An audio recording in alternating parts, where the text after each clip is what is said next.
بسم الله الرحمن الرحيم. السلام عليكم ورحمة الله وبركاته.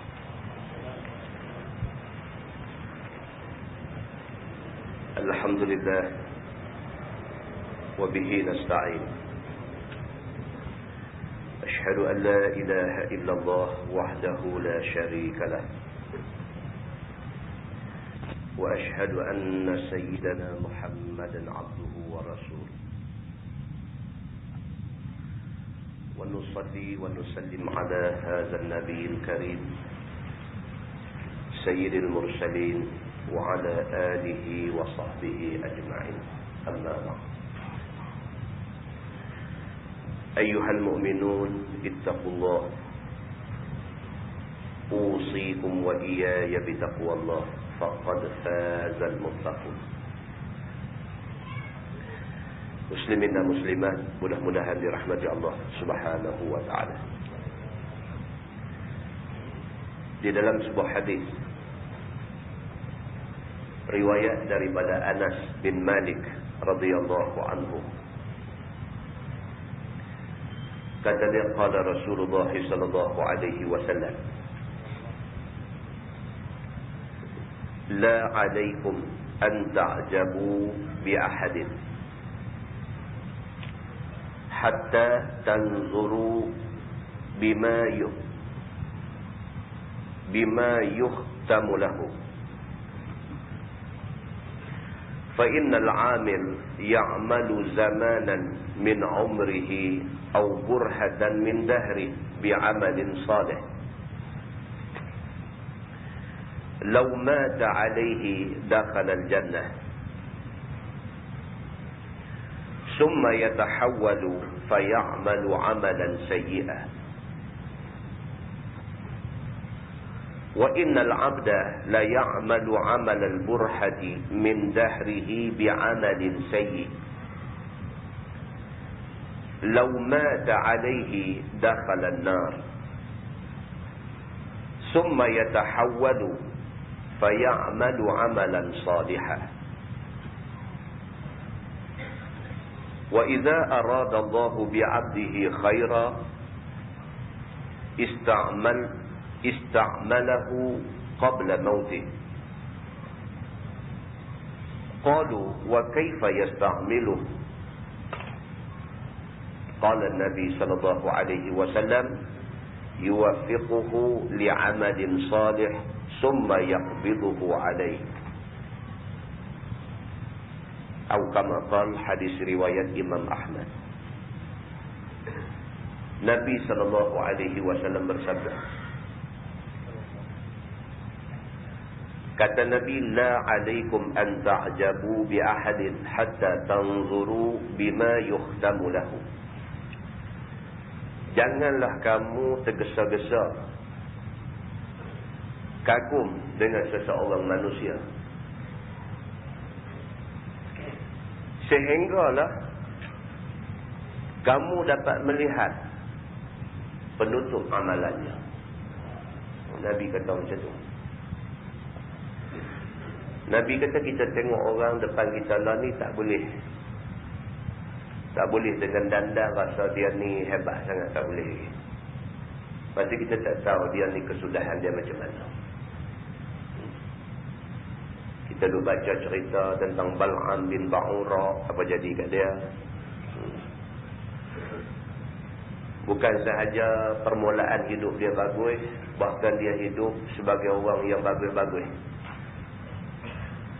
Dan very last moment dah, saat-saat yang cukup akhir dalam hidup dia, mati dalam keadaan derhaka Allah. Maka Nabi SAW kata, Nabi kata, la alaikum an ta'jabu bi ahadi, jangan salah seorang daripada kamu kaduk sangat, tergesa-gesa dalam nak rasa kagum, nak rasa takjub kepada mana-mana orang. Hatta tanzuru bima yuhtamu lahu, sehinggalah kamu tengok penghabis dia sebelum dia mati, amalan dia macam mana.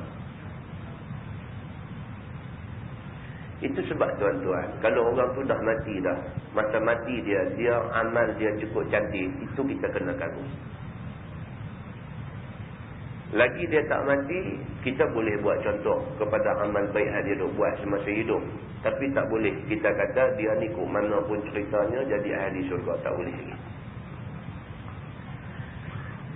Nabi kata fa innal 'amil ya'malu zamanan min umrih aw burhatan min dahri bi'amalin salih law mata 'alaihi dakhala al-jannah.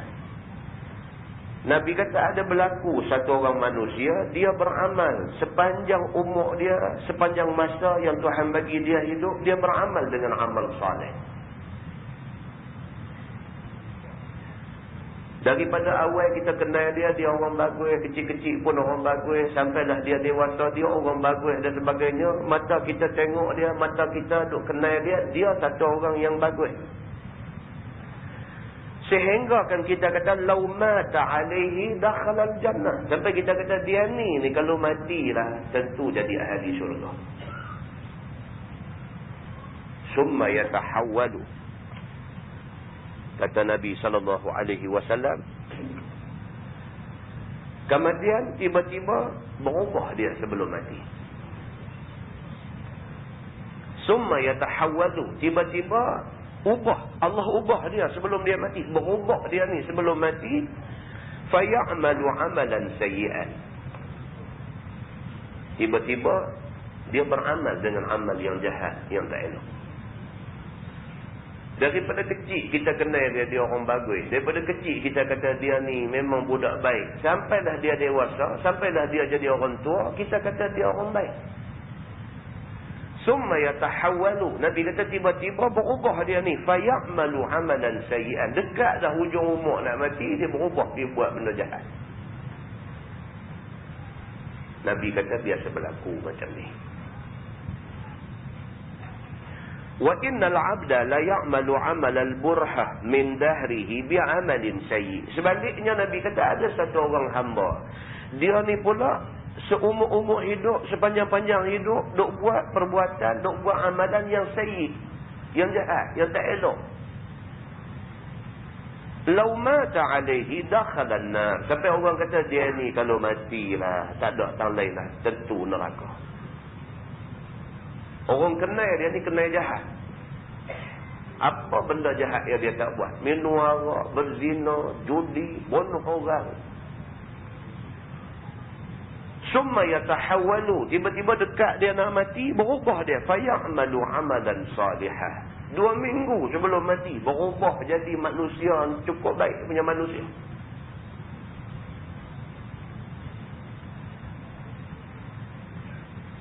Nabi kata biasa berlaku benda yang macam ni.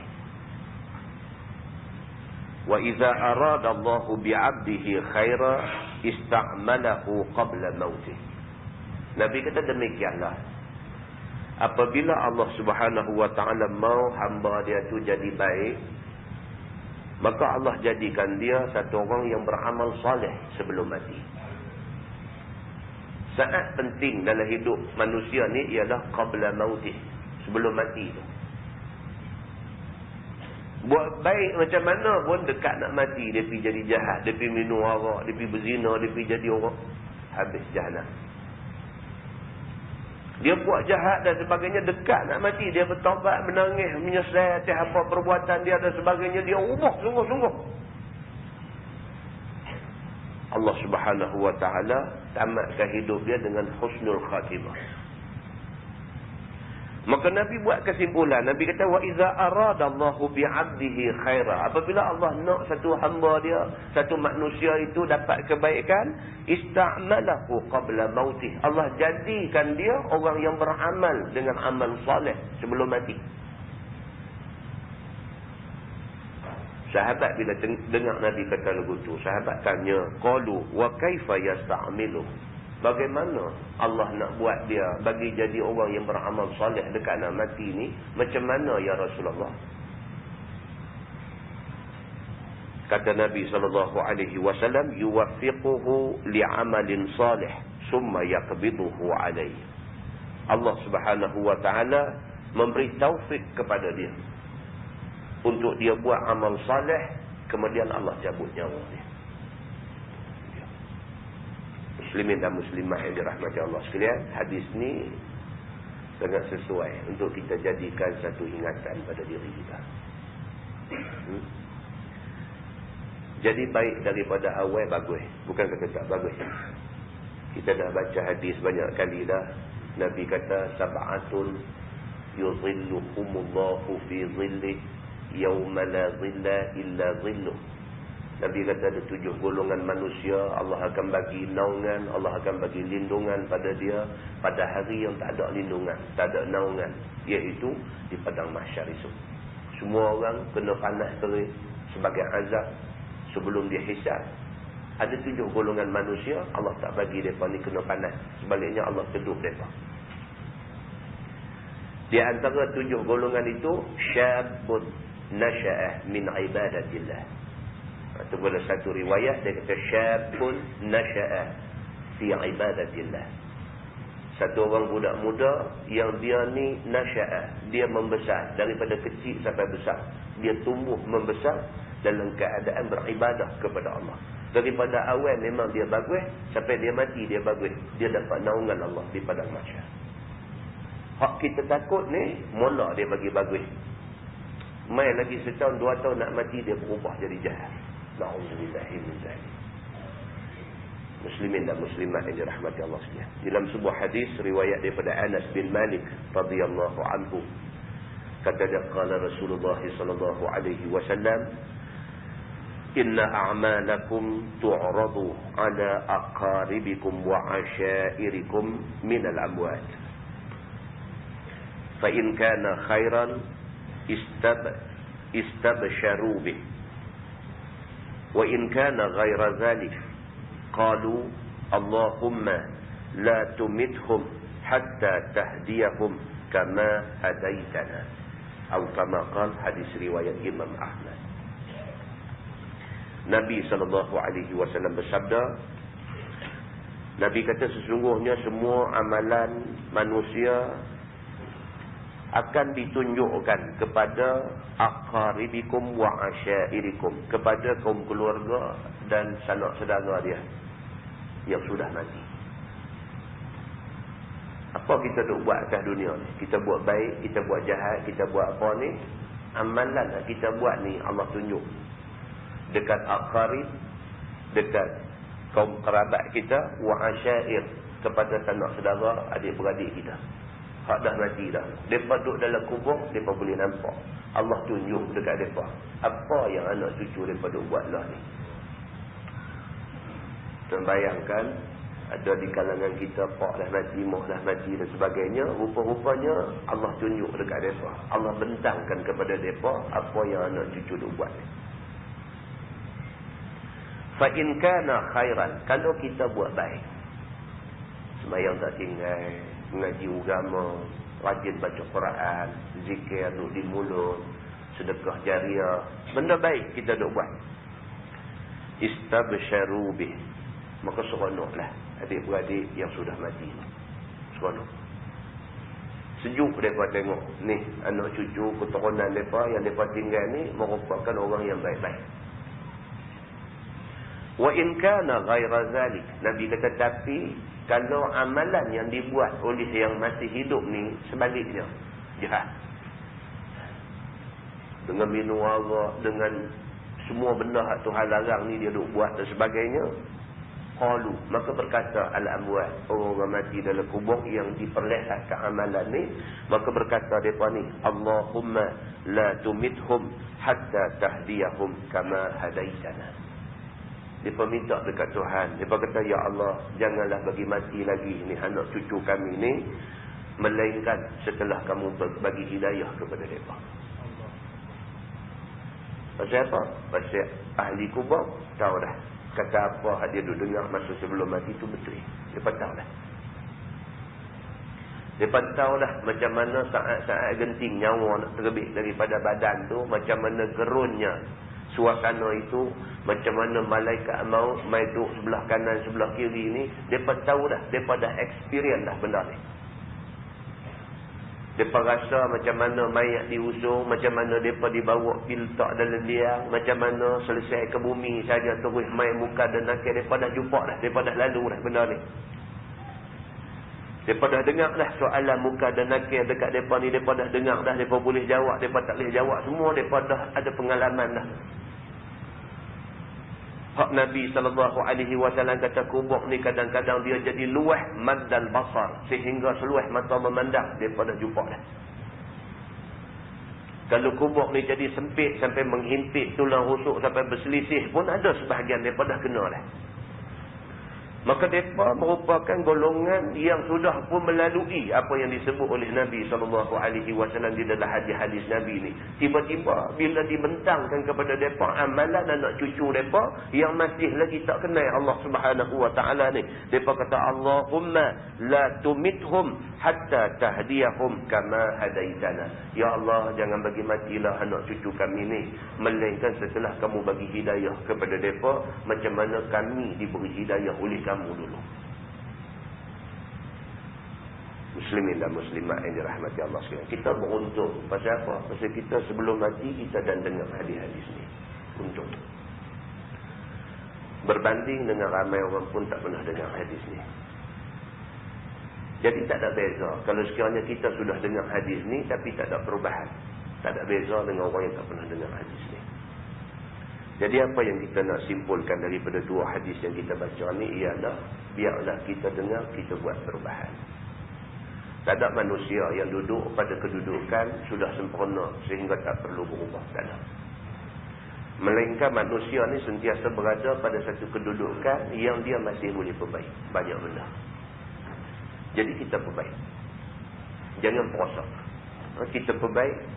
Mudah-mudahan usaha kita yang sungguh-sungguh nak perbaik ni akan dibantu oleh Allah Subhanahu Wa Taala. Allah Subhanahu Wa Taala bagi taufik dan hidayah dekat kita. Macam hadis tadi Nabi SAW kata yuwaffiquhu li'amalin salih summa yaqbiduhu alayh. Cara dia ialah Allah bagi taufik kepada orang-orang yang baik-baik ni sehingga kan dia ada kekuatan nak buat amal soleh. Kemudian baru Allah cabut nyawa dia.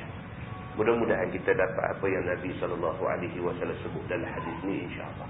Kita menggunakan tafsir Nurul Ihsan jilid 2. Nurul Ihsan jilid 2. Kita masih lagi berada di dalam tafsir surah At-Taubah. Surah At-Taubah ayat 100. Muka surat 168.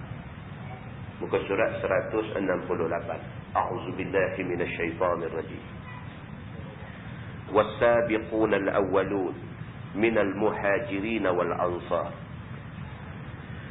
Dan bermula segala orang yang dahulu, yakni yang mula-mula beriman dengan Rasulullah daripada kalangan orang muhajirin dan orang ansar, yakni sahabat-sahabat Nabi SAW. Ayat ni dia nak cerita dekat kita tentang kelebihan golongan yang disebut sebagai as-sabiqun al-awwalun. Orang yang mula-mula dan awal-awal masuk Islam.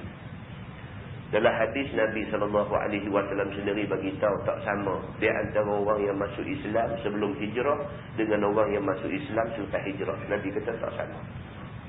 Sudah tentulah orang yang masuk Islam sebelum hijrah lebih besar pahala daripada orang yang masuk Islam selepas hijrah. Nabi kata. Pasal apa? Pasal dia bersama dengan Nabi waktu Nabi susah. Tak boleh sama lah. Macam kita hari ni tak boleh sama isteri nombor 1 dengan isteri nombor 4. Kalau orang ada 4 isteri tak sama. Isteri nombor 1 adalah isteri yang susah payah dengan kita.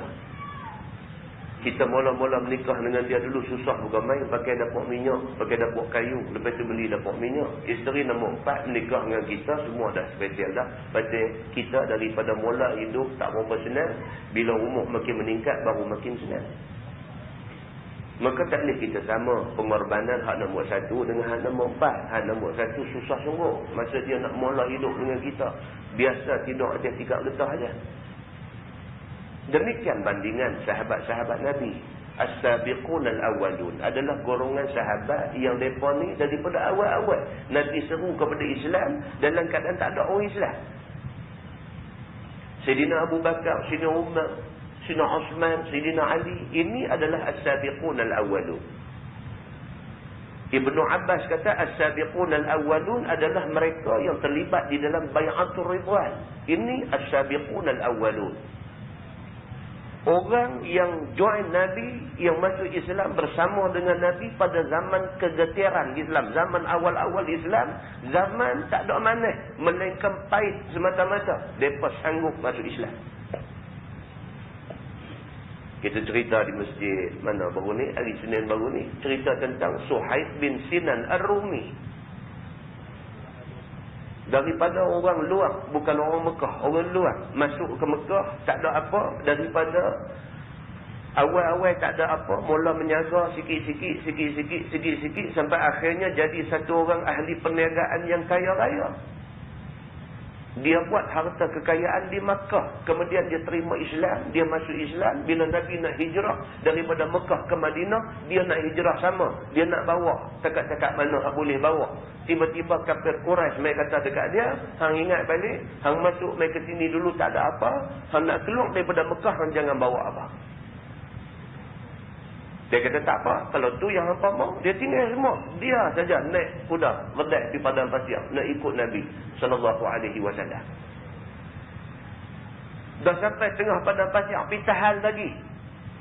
Pitahan dia lagi. Dia terus pegang anak panah. Dia kata, hampa bukan tak kenal aku siapa. Aku Suhaib Ar-Rumi. Dia kata, aku adalah satu orang yang sangat pandai memanah. Hampa pun kenal aku siapa. Hampa tak akan boleh sentuh aku selagi anak panah aku tak habis. Dia kata. Kemudian dia tanya, betul-betul hampa nak apa kat aku? Dia kata, harta yang hang tinggal di sana, kira lagu mana? Dia kata, kira apa? Tak kira lagu mana? Dia kata, hampa mau kah? Dia kata, mau ambil. Dia kata. Rupuk ni dengar kata, ambil balik. Suhaib bin Sinan Ar-Rumi terus perjalanan dia. Bila sampai di pintu masuk Madinah, Umar Al-Khattab sambut dia di sana. Umar kata, Rabihal bayar. Beruntunglah perniagaan kamu, wahai Suhaib. Bawa pergi depan Nabi, Nabi kata, Rabiha Suhaib. Nabi kata, beruntunglah Suhaib. Takkan Suhaib bin Sinan Ar-Rumi Nabi sama dengan kita lah ni, hak masuk Islam zaman senang. Maka mereka ini termasuk di dalam as-sabiqun al-awwalun. Maka siapa-siapa yang tercelupak mulut, piduk hina sahabat-sahabat yang dimasukkan dalam kumpulan as-sabiqun al-awwalun, kita bakal mendapat cerca daripada Allah Subhanahu wa taala. Pasal depa ni dapat satu special protection daripada Tuhan. Tuhan protect depa. As-sabiqun al-awwalun minal muhajirin wal ansar. Bermula segala orang yang dahulu, yakni yang mula-mula beriman dengan Nabi, daripada segala orang muhajirin dan ansar, yakni sahabat-sahabat Nabi SAW yang awal-awal masuk Islam. Depa ni wallazina tabauhum bi ihsan, dan segala tabi'in yang ikut mereka itu, yang ikut sahabat-sahabat itu dengan kebajikan dan amal-amal yang saleh itu, radhiyallahu anhum wa radu an. Telah redha Allah daripada iman dan taat mereka itu, dan redha mereka itu daripada kurnia Allah, iaitu kurnia iman, Islam, tauhid, makrifat Allah kepada mereka itu. Allah bagi satu endorsement, Allah bagi satu job yang mengesahkan bahawa mereka ni as-sabiqun al-awwalun, orang yang mula-mula masuk Islam, wallazina tabauhum, dan orang yang ikut as-sabiqun al-awwalun ni, mereka ni dua benda. Yang pertama, radhiyallahu anhum, Allah redha mereka, wa radu anhu, dan mereka redha kepada Allah. Allah bagi satu endorsement, Allah bagi job, Allah bagi jaminan bahawa Allah redha dekat mereka. Macam mana kita hari ni nak pergi kata mereka ni lagu tu lagu ni? Allah kata Allah redha dekat mereka. Kita pergi duk kata macam-macam kat mereka, boleh ke? Maka ayat ini jelas menunjukkan istimewa sahabat-sahabat Nabi ridwanullah alaihim ajma'in. Makna muhajirin ialah segala orang Islam Makkah yang berpindah ke Madinah. Yang kata golongan muhajirin ni adalah orang-orang yang hijrah ke Madinah. Dan makna ansar ialah segala orang Islam Madinah yang tolong Nabi SAW. Orang Madinah yang sambut Nabi bila Nabi sampai, mereka ni ansar. Daripada perkataan nasara, tolong. Idza jaa nasrullah, apabila tiba pertolongan Allah. Ansar adalah golongan yang tolong Nabi SAW bila Nabi sampai di Madinah. Firman Allah, wa a'adda lakum jannatin tajri tahtaha al-anhar khalidina fiha abada dzalikal fawzul 'azim. Dan sedia Allah Taala bagi mereka itu beberapa syurga yang mengalir pada bawahnya oleh segala sungai air tawar. Depa ni semua Allah Subhanahu Wa Taala janji Allah nak bagi syurga. Syurga yang macam mana? Syurga yang di bawah dia air sungai duk mengalir. Hal keadaan kekal mereka itu di dalamnya selama-lamanya. Masuk syurga tak terbit tak sampai bila-bila. Bermula yang demikian itu menang kemegahan yang sangat besar di hari akhirat. Kemenangan ialah apabila masuk syurga. Itu menang. Selagi mana tak tahu kita ni nak pergi ke mana, syurga ke nak pergi, neraka ke kita nak kena masuk, selagi itu kita tak boleh declare kita menang. Tak boleh lagi. Menang ialah apabila kita dapat pijak syurga. Itu menang. Syurga ni pula pijak tak keluar dah. Maka orang yang masuk syurga itu orang yang mendapat menang besar. Firman Allah, wa mimman haulakum minal a'rab munafiqun. Dan setengah daripada mereka yang keliling kamu, wahai Muhammad, di negeri Madinah itu, yakni daripada badui-badui itu, terdapat beberapa banyak munafik yang duduk keliling Madinah itu. Seperti di dalam negeri Madinah itu juga. Allah Subhanahu Wa Taala bagi tahu ke Nabi, wahai Muhammad, walaupun kamu duduk di Madinah, negeri yang kamu paling suka. Negeri Madinah ni negeri yang Nabi paling suka. Dulu nama Yathrib. Bila Nabi sampai, Nabi tukar nama, bubuh nama Madinah. Nabi pun kata, ini bumi aku. Nabi kata, ini bumi aku, bumi Rasulullah SAW. Bahkan Nabi SAW kata, siapa yang ditakdirkan Allah sampai di Madinah, hendaklah dia minta doa pada Tuhan supaya dia mati di Madinah. Walaupun bumi Madinah itu bumi yang cukup hebat, Allah Subhanahu Wa Taala bagi tahu dekat Nabi, jaga-jaga ada di kalangan orang yang duk keliling kamu itu. Sama ada golongan itu al-a'rab, orang-orang badui, ataupun golongan munafik yang sememangnya munafik. Ada di kalangan mereka ini yang hati tak betul dengan kamu. Sama ada mereka ini golongan Arab, bukan Arab, orang Badui, ataupun mereka ni adalah orang Madinah sendiri. Di kalangan mereka ni ada yang munafik. Allah beritahu dekat Nabi macam tu. Maka tiada hendak taubat mereka itu. Dan mereka ini sekali-kali tak tunjuk tanda-tanda nak taubat kepada Allah Subhanahu Wa Taala di atas sifat nifak mereka itu. Firman Allah, la ta'lamuhum, tiada engkau ketahui mereka itu wahai Muhammad. Nahnu na'lamuhum, tapi kami tahu mereka itu. Tuhan bagi tahu dekat Nabi SAW, wahai Muhammad, ada keliling kamu ni. Hak mai jumpa kamu bercakap manis mulut, hak mai jumpa kamu ni bercakap lembut lidah, hak mai jumpa kamu ni tunjuk muka cukup manis dan sebagainya, kamu tak tahu di kalangan depa ni ada yang munafik yang tunjuk manis tapi di dalam memang nak memusnahkan kamu. Pepat di luar, runcin di dalam, dia kata. Tunjuk luar ni cukup cantik tapi dalam ni membuak-buak dengki, iri hati dan sebagainya nak memusnahkan Nabi SAW. Allah kata dekat Nabi, wahai Muhammad, la ta'lamuhum, nahnu na'lamuhum. Kamu tak kenal mereka tapi kami kenal mereka. Tuhan kata, sanu'adzibuhum marratain, lagi kami akan azab mereka yang munafik itu 2 kali azab. Orang munafik ni Tuhan marah semua. Itu sebab Tuhan kata, innal munafiqin fid darkil asfali minan nar. Munafik akan ditempatkan di dasar neraka Allah. Tidak cukup dengan mereka akan ditempatkan di dasar neraka. Sanu'azibuhum marratain. Tuhan kata kami akan azab munafik ni 2 kali. Bila? Di dalam dunia dengan kekejian dan bunuh. Dan yang kedua, azab kubur. Sekali dia akan kena azab dalam dunia, iaitu Allah akan dedahkan identiti mereka. Allah akan beritahu dia ni sebenarnya munafik. Berlaku zaman Nabi SAW. Nabi tengah duk khutbah. Jibril turun beritahu dekat Nabi tentang munafik. Nabi terus sebut dalam khutbah Nabi. Nabi kata nama-nama yang aku sebut saat lagi, tolong bangun dan keluar kerana mereka ini munafik. Nabi kata. Nabi sebut nama satu. Siapa yang nama dia kena sebut, muka ni tak jadi muka manusia. Bangkit keluar. Itu adalah azab atas dunia. Kejinya mereka pada mata orang lain apabila Nabi mengisytiharkan mereka munafik.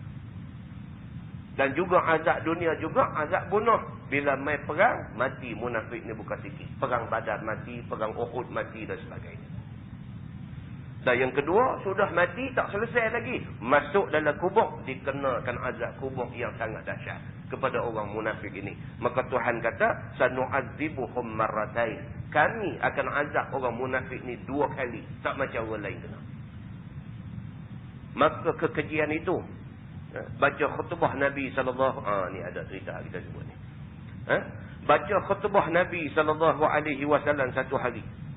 Sabda Nabi, setengah daripada kamu ini munafik. Dalam Nabi duk bagi khutbah tu, tiba-tiba Nabi disebut di kalangan ada dalam masjid ni, ada yang munafik. Nabi kata, siapa-siapa yang aku sebut nama, maka hendaklah bangkit. Nabi kata. Oh, leceh tuan-tuan. Nabi sebut macam tu. Di depan khalayak ramai ni, Nabi sebut siapa yang aku sebut nama sebagai munafik, tak lagi tolong bangkit. Nabi kata. Kemudian sabda Nabi SAW, bangkit ya si fulan, engkau munafik. Nabi kata. Sebut satu nama, bangkit. Nabi kata. Kena bangkit berdiri. Nabi tunjuk pinpoint kat dia. Tunjuk finger dekat dia. Nabi kata, engkau munafik. Dikeluar. Sehinggalah disebut 36 orang munafik di dalam masjid, di dalam perhimpunan orang yang banyak-banyak itu. 36 nama Nabi sebut. Bangkit keluar. Nyong macam tu. Muslimin dan muslimat yang dirahmati Allah sekalian. Dalam hadis dia cerita panjang lagi. Dia ada lagi cerita selepas daripada tu. Selepas daripada mereka ni kena panggil nama Allah, nama dia. Munafik tahulah kata dia munafik. Dia tahulah dia dalam hati ada benci kepada Nabi. Dia tahu. Jadi duk tunggu tengok nama nak keluar kata. Tak ada seorang pun yang terlepas. Melainkan semua disebut nama oleh Nabi SAW. 36 orang. Bangkit dan keluar daripada masjid. Bila keluar seorang keluar, kebetulan pula kata dalam hadis tu, Sayyidina Umar Al-Khattab dia main lambat hari tu. Sayyidina Umar Al-Khattab pergi jemaah lambat hari tu. Dia sampai tengok orang duk keluar daripada masjid, seorang dia duk sangka jemaah habis dah. Orang habis sembahyang jemaah dah. Maka Umar Al-Khattab menyorok dia kata. Menyorok pasal apa? Pasal malu dekat orang-orang ni, takut-takut tahu kata dia tak ada ambil jemaah. Lagu duk dalam kampung kita lah kan. Lagu duk ada lah. Radai motor. Tapi tengok-tengok orang duk balik dah. Dan ambil ketayap. Kosong masuk dalam baju. Kona baring menyengit. Terbiak api lutut. Allah dia kata. Dia tahu aku tak main jemaah ni. Lagu tu lah. Sayyidina Umar Al-Khattab atas sebab-sebab tertentu. Bukan sahaja pergi lambat. Atas sebab-sebab tertentu. Atas uzur yang tertentu. Dia terlambat hari tu. Hari tu pula Nabi disebut nama orang-orang munafik. No. Maka mereka ni kena keluar. Sedangkan Nabi tengah khutbah. Dia sampai tengok orang duk keluar daripada masjid. Seorang, 2 orang, 3 orang. Dia kata sudahlah. Dia menyorok. Puak munafik ni pula keluar. Nampak Sayyidina Umar menyorok pula daripada Sayyidina Umar. Ini cerita adalah hadis. Pasal apa? Mereka kata Umar tentu dah tahu cerita ni. Pasal Umar kawan Nabi. Mereka kata. Malu kat Sayyidina Umar. Jadi hang menyorok, aku menyorok pada hang begitu. Sehinggalah puak munafik ni sempir pi hilang semua. Sayyidina Umar pun pi juga ke masjid. Pi juga nak tengok siapa keluar minyak ni. Yang ramai lagi tak keluar. Masuk-masuk Nabi tengah khutbah. Bila habis sembahyang jemaah, barulah orang mai bagi tahu dekat dia, Umar, kamu lambat tak akhir saya Umar. Kamu lambat wahai Umar. Dia kata. Kamu tak dan dengar berita gembira tadi. Orang kata kat Sayyidina Umar. Dia kata apa? Rasulullah SAW sudah mengisytiharkan nama-nama munafik. Dia kata itu berita gembira. Hak sebab ni kita tak tahu kata mereka musuh, rupa-rupanya mereka ni musuh. Hari ini Allah dedahkan mereka ni kepada kita. Muslimin dan muslimat yang dirahmati Allah sekalian. Dia kata alangkah kejinya apa yang berlaku itu. Malu bila kena macam tu. Firman Allah, summa yuradduna ila azabin azim. Kemudian dikembali mereka itu di akhirat kepada azab yang besar, iaitu di neraka. Tak habis lagi dua azab kata tadi ni. Azab yang pertama atas dunia boleh malu. Kemudian pula ada di kalangan munafik ni yang mati terbunuh dalam perang. Itu azab dunia. Kemudian pula masuk dalam kubur, dikenakan pula azab yang cukup dahsyat dalam kubur. Itu sudah jadi dua. Dua tu tak habis lagi, apa lagi? Summa yuradduna ila azabin azim. Akhirat esok Allah umban mereka ke dalam azab yang sangat besar. Firman Allah, wa akharuna i'tarafu bi dhunubihim khalatu amalan salihah wa akhara sayyi'ah. Dan beberapa kaum yang lain daripada munafik yang juga tinggal di Madinah dan kelilingnya itu mengaku mereka itu dengan dosa mereka itu kerana tertinggal perang Tabuk. Ini cerita perang Tabuk tak habis lagi. Sebahagian daripada sahabat-sahabat yang mereka ni tertinggal daripada ikut serta dengan Nabi dalam perang Tabuk. Mereka rasa mereka bersalah. Mereka ni tertinggal atas sebab-sebab tertentu. Bukan saja tak mau pergi tolong Nabi dan sebagainya. Atas sebab-sebab yang tertentu tertinggal. Tiba-tiba rombongan Nabi dah bertolak habis. Maka mereka rasa sangat guilty, sangat bersalah. Berasa mereka ni berdosa sangat kerana tak pergi bantu Nabi dalam perang tu. Maka campur mereka itu amalan yang salih dan lainnya daripada maksiat. Artinya ada amal salih iaitu perang yang dahulu. Dan ada maksiat yang ni tertinggal perang Tabuk. Mereka ni bukan orang jahat semata-mata jahat. Masa perang Badar dulu mereka pergi. Masa perang Uhud mereka pergi. Mai tang perang Tabuk ni apa kata Tuhan, jadi arai tak boleh pergi. Jadi nak kata mereka jahat pun tak boleh. Mereka ada turun perang yang sebelum ni. Cuma mai perang ni mereka tak pergi. Maka mereka ni Quran sifatkan mereka ni sebagai khalatu amalan salihan wa akhara sayyi'ah. Mereka ni ikhtilat, bercampur di antara amal salih dengan amal maksiat. Amal salih, perang Badar, perang apa hak turun dulu, itu amal salih. Tapi tak join dengan Nabi dalam perang Tabuk, maka ini adalah amal yang sayyi'ah. Mereka ni kes mereka lain sikit. Bukan munafik, bukan nak memusuhi Nabi. Memang orang baik, tapi tertinggal mereka ni. Tapi mereka tu sendiri rasa bersalah. Asallahu an yatuba alaihim. Mudah-mudahan Allah Ta'ala sungguh bahawa terima taubat dia atas mereka itu. Mudah-mudahan orang yang ada kes macam ni Allah terima taubat mereka. Orang baik, memang orang baik sekali tersilap. Orang baik sekali tersilap, bolehkah kita terus musnahkan dia? Selama ni perang Badar turun, perang apa turun, banyak dah track record kebaikan dia cukup banyak. Sekali ni dia tak pergi dalam perang Tabuk. Teruskah kita boleh musnahkan dia? Buang dia daripada kumpulan Islam, terus sumpah seranah dia, laknat dia dan sebagainya. Kerana satu kesalahan yang dia buat. Maka Allah Subhanahu wa taala kata mudah-mudahanlah orang macam ni asallahu an yatuba alaihim. Mudah-mudahan Allah terima taubat mereka. Innallaha ghafurur rahim. Bahwasanya Allah Ta'ala Tuhan yang amat mengampun, lagi rahim akan hambanya dengan terima taubat mereka itu dan ampun dosa mereka itu. Tuhan terima taubat mereka ni. Dia kata turun ini ayat kepada Abi Lubabah dan 10 orang yang serta dengan dia. Ada berapa orang yang terlibat dalam kes ni? Di antaranya ialah Abu Lubabah. Ketinggalan mereka daripada perang Tabuk. Kemudian menyesal. Menyesal perbuatan mereka ni kerana mereka buat lalai, buat galik dan sebagainya, tertinggal daripada pasukan tentera yang nak pergi berperang. Nabi dah tolak pergi dah, baru sedang kena tinggal. Menyesal mereka kerana duk buat galik, duk buat relax ni, mereka menyesal. Maka tak kalah hampir sampai balik Nabi SAW di Madinah, kata mereka itu, demi Allah, kita tambat diri kita pada tiang masjid. Sehinggalah Nabi SAW yang rongkai tambatan ini. Maka ketika sampai Nabi, maka lihat mereka itu. Sabda Nabi SAW, siapa mereka ini? Maka dikata mereka inilah yang ketinggalan daripada Tuhan hamba. Dan bersumpah mereka ini tidak mau rongkai akan ia melainkan Tuhan hamba yang rongkai. Nabi SAW di perang Tabuk, Allah anugerah kemenangan dalam perang balik. Balik sampai Nabi. Kita dah baca banyak kali dah. Nabi ni jadi sunnah. Pada kita pun sunnah. Kalau kita pergi musafir yang lebih daripada 2 marhalah, balik sebelum balik ke rumah, singgah masjid yang terdekat. Sembahyang sunat 2 rakaat. Nabi selalu macam tu.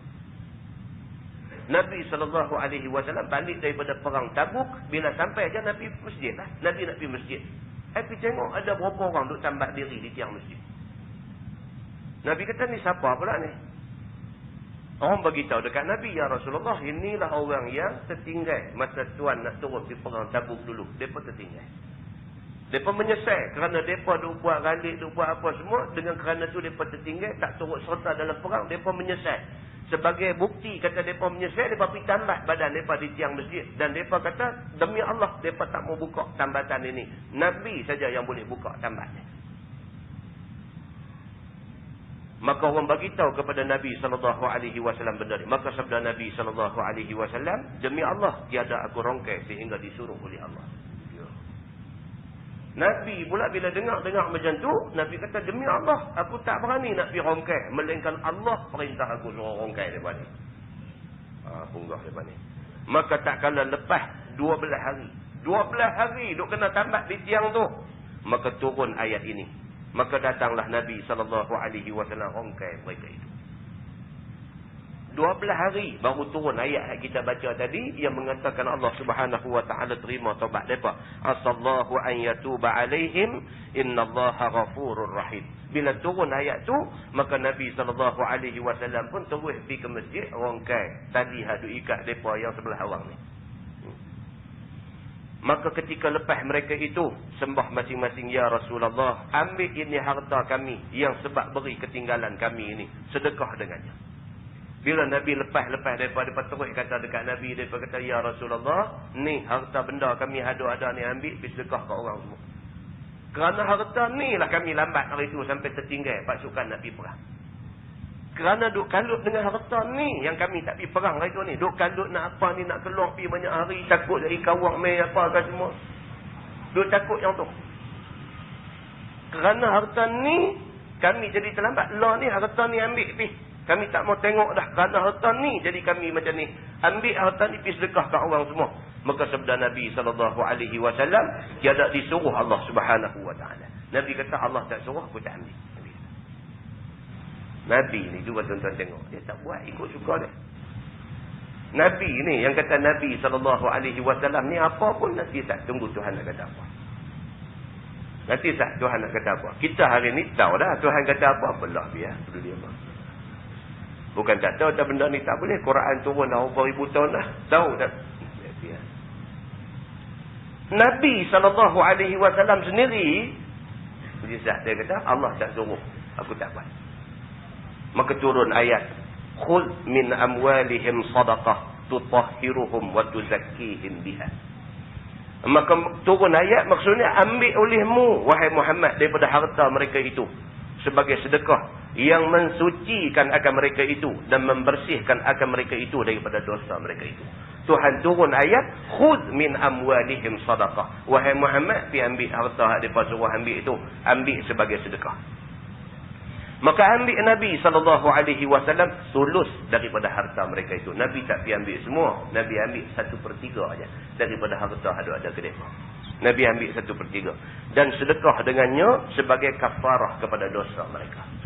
Nabi ambil 1/3, Nabi pergi sedekah. Mudah-mudahan dengan cara tu bersih daripada dosa. Kerana tiap-tiap orang yang mengerjakan dosa besar, apabila taubat, sunat bersedekah. Ini ada dalam hadis. Ini ada dalam hadis kita, kalau kita ada buat satu dosa. Lepas tu berasa menyesal. Silaplah aku dibuat macam ni. Istighfar, astagfirullahalazim. Astagfirullahalazim. Allah minta ampun, minta maaf aku silap, aku terbuat benda-benda yang macam ni dan sebagainya. Istighfar, minta ampun, bertaubat, itu satu bab. Ambil sikit daripada duit kita ni, cari orang susah bagi. Itu sunnah Nabi SAW. Firman Allah, wasalli alaihim, dan doalah olehmu wahai Muhammad bagi mereka dengan ampun dosa. Bukan setakat kata Allah sudah terima dah taubat mereka ni, Allah suruh pula kepada Nabi SAW supaya berdoa, minta supaya ampunkan dosa mereka ni. Inna salataka sakanun lahum, bahwasanya doa engkau wahai Muhammad menjadi rahmat dan boleh menutup hati mereka itu dengan terima taubat mereka itu. Kerana doa kamu ni menunjuk kata satu rahmat dan sejuk hati mereka. Tuan-tuan, zaman Nabi biasa jadi benda macam ni. Zaman Nabi, sahabat-sahabat ni dia penuh sangat. Doa Nabi, berkat Nabi ni dia penuh sangat. Dalam hadis ni banyaklah kita jumpa sahabat ni mai jemput Nabi, ajak Nabi pergi ke rumah, suruh semayang di rumah dia. Mai jumpa Nabi ni, jemput Nabi, ya Rasulullah, jemput mai ke rumah aku. Nabi pergi ke rumah dia, suruh Nabi semayang. Semayang di satu tempat, suruh semayang sunat apa semayang di situ satu tempat. Fa'attakhizuhu musalla, aku nak jadikan tempat kamu semayang ni sebagai musalla, sebagai tempat aku semayang sunat. Nak ambil berkat tempat Nabi semayang. Itu sebab pergi ke Madinah tu, Raudhah tu menjadi kawasan tumpuan. Raudhah tu sebab itu tempat Nabi SAW semayang dulu. Begitu. Biasa sahabat panggil Nabi mai ke rumah, jamu makan dan sebagainya kerana nak ambil berkat Nabi SAW. Apatah lagi Nabi doa pula untuk dia. Tak ada lah tuan-tuan. Sebab kita pergi ke Mekah, pergi ke Madinah, ziarah makam Rasulullah di Madinah, sampai depan kubur tu, assalamu alayka ya Rasulullah. Bagi salam. Dalam hadis Nabi kata apa? Orang yang bagi salam ke aku, walaupun aku dah wafat, aku jawab salam dia. Kita pergi kata dekat Nabi, assalamu alayka ya Rasulullah, assalamu alayka ya Habiballah. Nabi jawab, wa alayka salam. Nabi doa dekat kita selamat. Tuan-tuan mau apa lagi? Mak kita angkat tangan minta doa kita selamat pun dah cukup baik. Ni kepulak Nabi SAW. Firman Allah, wallahu sami'un alim. Dan Allah Ta'ala itu Tuhan yang amat mendengar perkataan mereka itu, lagi amat ketahui perbuatan mereka itu. Allah sami'un alim. Dia dengar apa pun. Bukan sahaja hak kita bercakap, hak kita sebut, hak kita baca Quran, hak kita zikir ni saja. Lintasan hati Allah dengar. Maka Allah itu sami', maha mendengar, alim, lagi maha mengetahui. Firman Allah, alam ya'lamu annallaha huwa yaqbalu tawbah an ibadihi wa ya'khudhu sadaqat wa anna Allah, bahwasanya Allah Ta'ala itu Tuhan yang menerima taubat daripada segala hambanya dan terima ia akan segala sedekah wajib dan sedekah sunat, dan bahwasanya Allah Subhanahu wa Ta'ala itu ialah Tuhan yang menerima taubat lagi kasih sayang dengan mereka itu. Itu dia. Allah Subhanahu wa Ta'ala Tuhan yaqbalu taubata an ibadi, terima taubat hamba dia. Tuan-tuan, banyak mana pun dosa kita buat, Tuhan boleh terima taubat kita. Dan tak boleh kita kata kepada orang yang berdosa, kata Allah tak akan ampun dosa hang. Tak boleh kata. Kerana Allah Subhanahu wa Ta'ala sebut dalam hadis Qudsi, Allah kata, kalaulah hamba aku mai dekat aku membawa sepenuh muka bumi dosa, aku tunggu dia, Tuhan kata, dengan sepenuh muka bumi keampunan. Kalau manusia ni cukup berdosa, abdun khata' dia panggil. Abdun khata' maksudnya hamba yang cukup banyak dosa, cukup banyak salah. Bawa dosa ni duk rembiang pergi menghadap Tuhan, cukup banyak. Allah kata, aku tunggu dia sebanyak tu pengampunan di sisi aku. Lagi nyawa tak sampai dia garah-garah, maka selagi tu Allah Subhanahu wa Ta'ala buka pintu untuk kita bertaubat kepada dia. Muslimin dan muslimat yang dirahmati Allah. Kata dia, maka maksud ini ayat menggemar orang Islam kepada banyak taubat dan banyak bersedekah pada tiap-tiap waktu.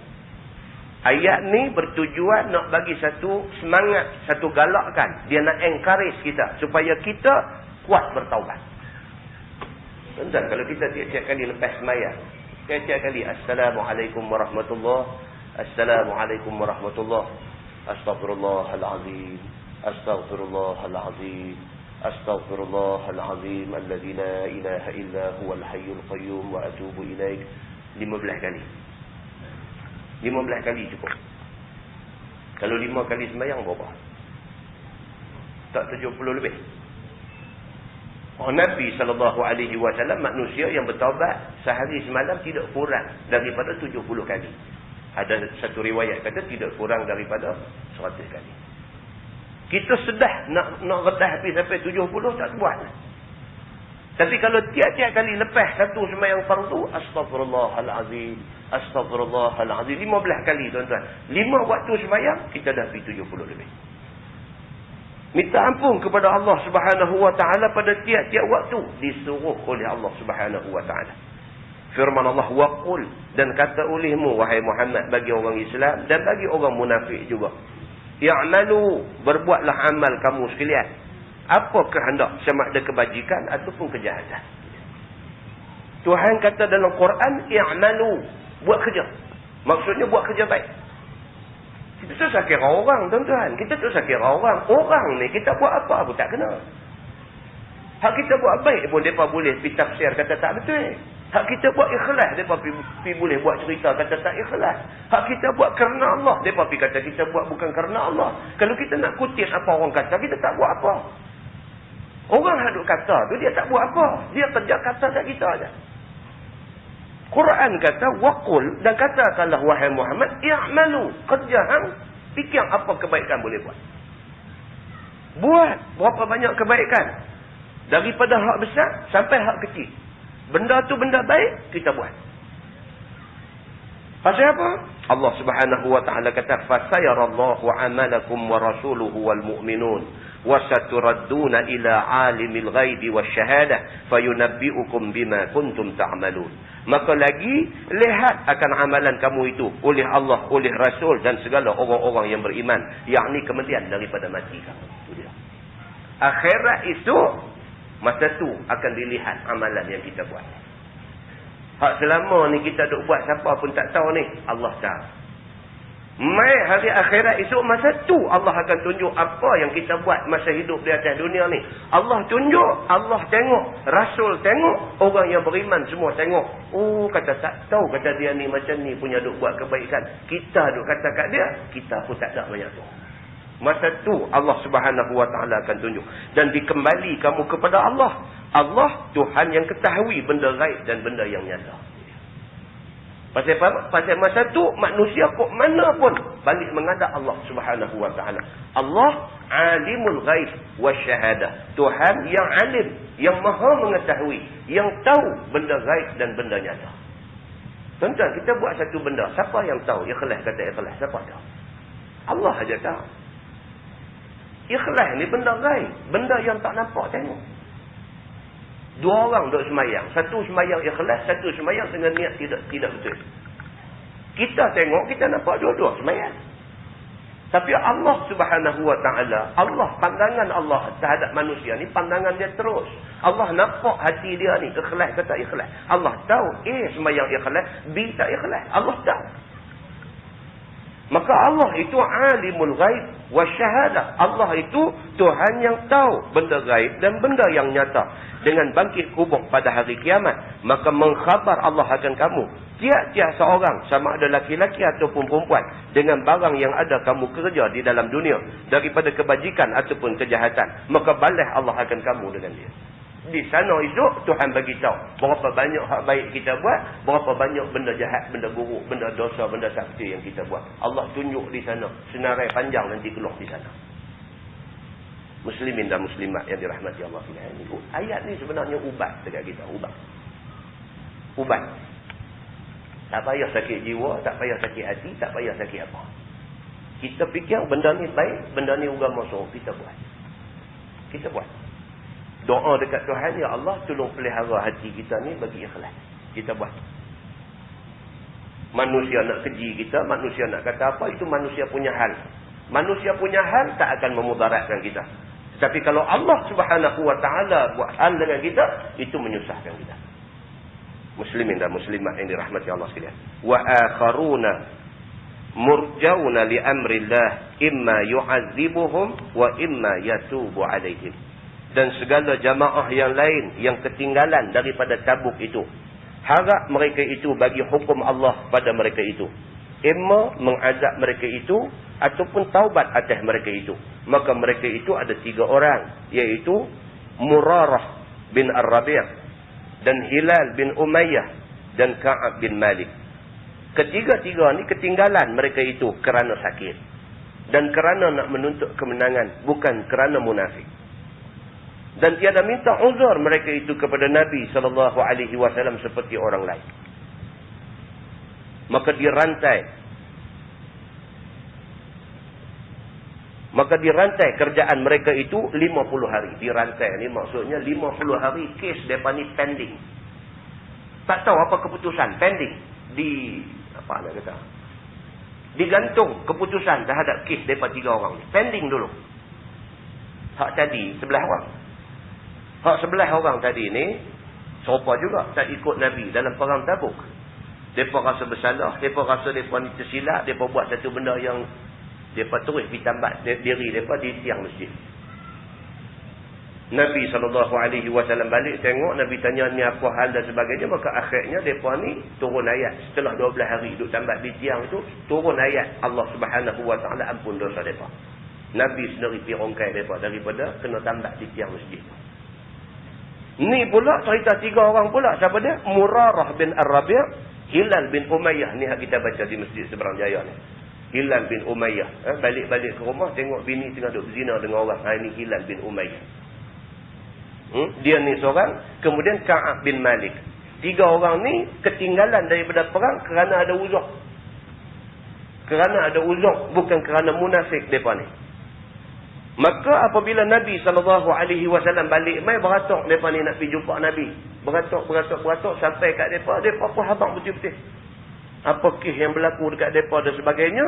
Maka kes mereka ini pending selama 50 hari.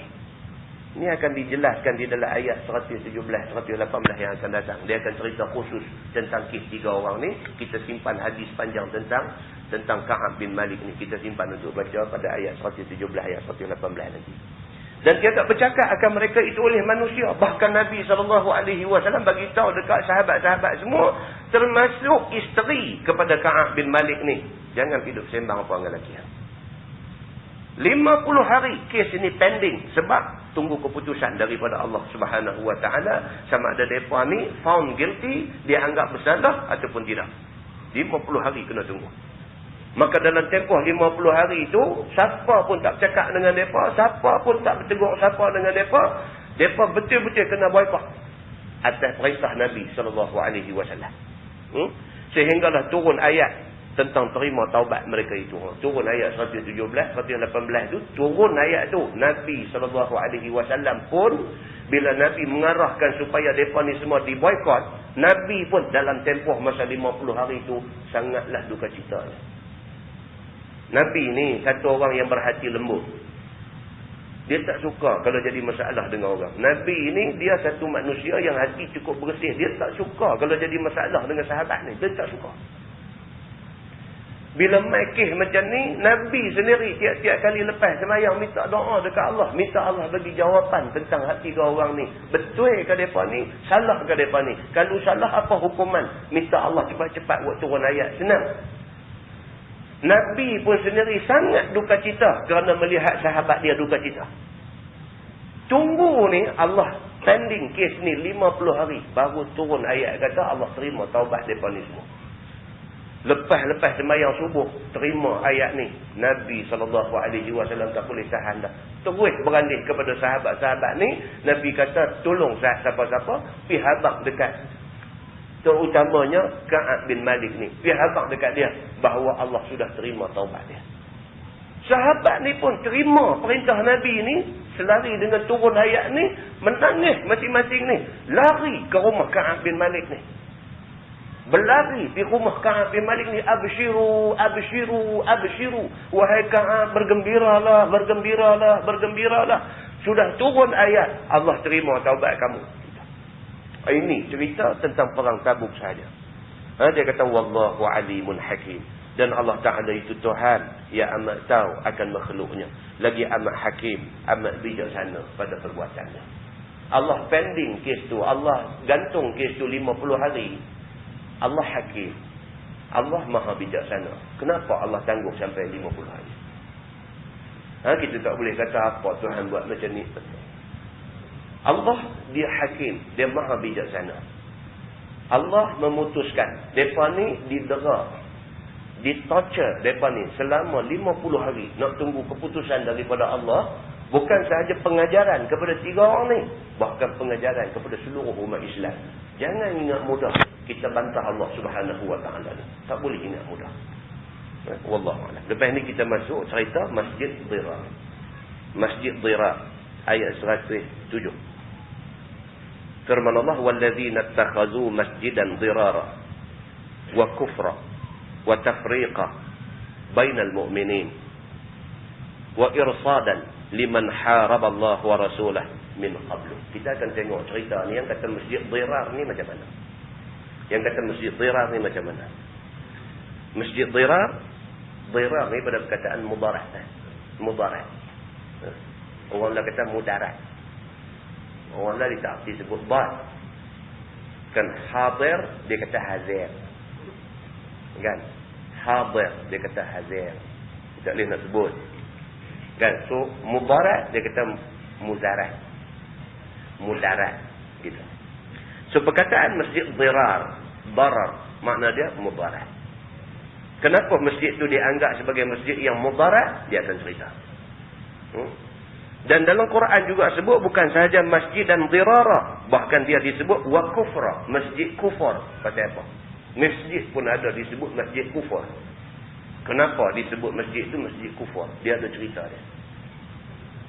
Dan dia kata wa tafriqa. Di antara tujuan pembinaan masjid itu ialah tafriqa. Dia nak pecah belah orang. Masjid Dirar didirikan dekat dengan Masjid Quba. Didirikan Masjid Dirar ni dekat dengan Masjid Quba. Sedangkan Masjid Quba itu masjid pertama yang didirikan di atas asas Saquf.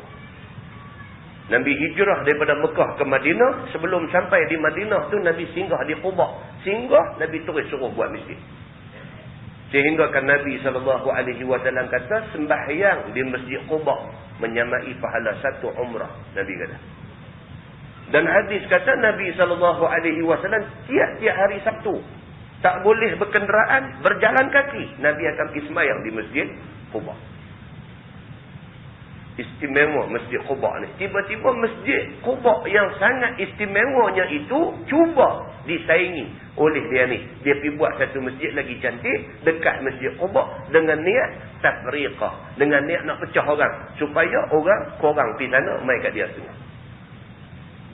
Tak boleh, kita tak boleh niat macam tu, tak boleh, tak betul. Walaupun buat masjid tu nampak bagus, tapi niat nak pecah ni tak bagus. Tak bagus. Macam lah kita kata, masjid ni ada satu baca kitab, masjid dekat tu ada satu baca kitab. Kan? Saja pergi ambil malam ni, saja nak pecah bagi orang korang masjid ni, bagi pergi masjid tu, niat tu. Kalau begitu niat dia, sangatlah tidak cantiknya. 30 hari tu ada saja. Dengan niat pula lagi, Allah tahulah dia niat macam mana. Kalau itu niat dia, sangat tidak cantik. Tapi kalau pergi kebetulan jadi bertembung hari dan sebagainya, kerana guru nak mengajak ni tak ada masa lain yang free dari itu, cerita lain lah. Tapi kalau dengan niat nak tafriqah, nak pecah orang daripada duduk mengaji sana ni, sebab duduk mengaji sana, niat yang macam tu juga nak merosakkan kita. Tuan-tuan, kita baca tafsir ni, jangan duk ingat ni cerita Masjid Dirar saja. Pengajaran yang tiba daripada ayat itu kena apply dalam zaman lain. Nah, barulah Quran ini betul-betul dia menjadi satu guidance, menjadi satu petunjuk. Dia guide kita dalam hidup kita kepada jalan kebenaran. Mudah-mudahan Allah Subhanahu wa taala bagi taufik dan hidayah kepada kita. Mudah-mudahan kita mengaji menambah kebaikan kita di sisi Allah Subhanahu wa taala. Wallahu a'lam. Nanti kita tengok betul-betul lokasi yang kata Masjid Dirar tu lah ni belah mana, dia ada Nabi dan dibaca. Dia ada sebut. Apapun masjid tu kemudiannya disuruh Nabi bakar. Nabi suruh pergi bakar masjid dengan orang-orang ada dalam dia. Dan dia akan cerita kat kita panjang lah siapa dia sahabat yang ditugaskan pergi buat nyamuk, bawa pergi bakar ni. Bawa nyamuk pergi nak bakar ni. Dan bila sampai di sana dia percaya dulu nak suruh orang ada dalam keluar, dia pun tak sampai hati. Puak tu bantah tak mau keluar, masuk cucuk. Cucuk-cucuk sobu keluar lah. Dia nunggu tubuhan juga buat ni pun. Sobu keluar.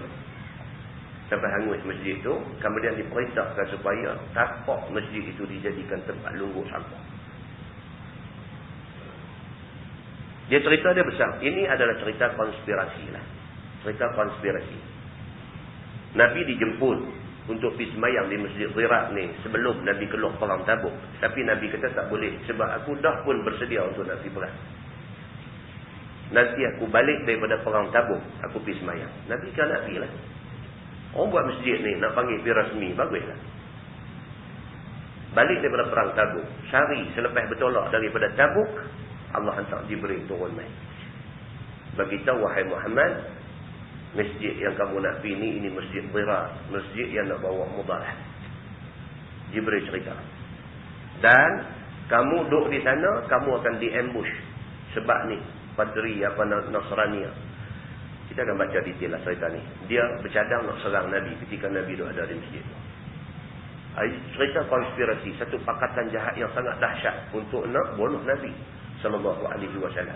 Jadi di sebalik cerita Masjid Dhirar ni bukan sahaja isu pecah belah, bukan sahaja isu yang ada di Masjid Dhirar itu isu nak bahkan isu dia sangat besar. Isu nak memusnahkan, nak bagi mati Nabi sallallahu alaihi wasallam, nak bunuh Nabi. Kita akan baca insya-Allah panjang umur, diberi kelapangan kita akan baca ayat 107 yang menceritakan tentang Masjid Dhirar ini. Wallahu a'lam. Yang baik itu daripada Allah, yang terbaik silap saya. Tertangguh dengan tasbih kafarah dan surah Al-Nas.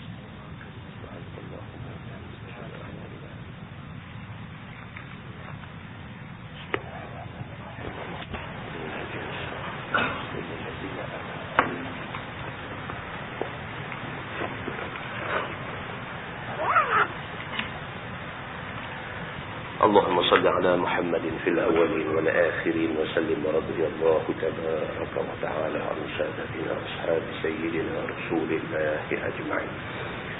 بسم الله الرحمن الرحيم. الحمد لله رب العالمين حمدا يوافي نعمه ويكافئ مزيده. يا ربنا لك الحمد كما ينبغي لجلال وجهك الكريم وعظيم سلطانك. رضينا بالله ربا وبالإسلام دينا وبمحمد نبيا ورسولا. اللهم افتح علينا فتوح العارفين وارزقنا فهم النبيين بجاه خاتم المرسلين. اللهم فقهنا في الدين وعلمنا التأويل واهدنا صراطك المستقيم. اللهم أرنا الحق حقا وارزقنا اتباعه وأرنا الباطل باطلا وارزقنا اجتنابه. اللهم اجعل جمعنا جمعا مرحوما وتفرقنا من بعده تفرقا معصوما. وصلى الله على محمد وعلى آله وصحبه وسلم والحمد لله رب العالمين. السلام عليكم.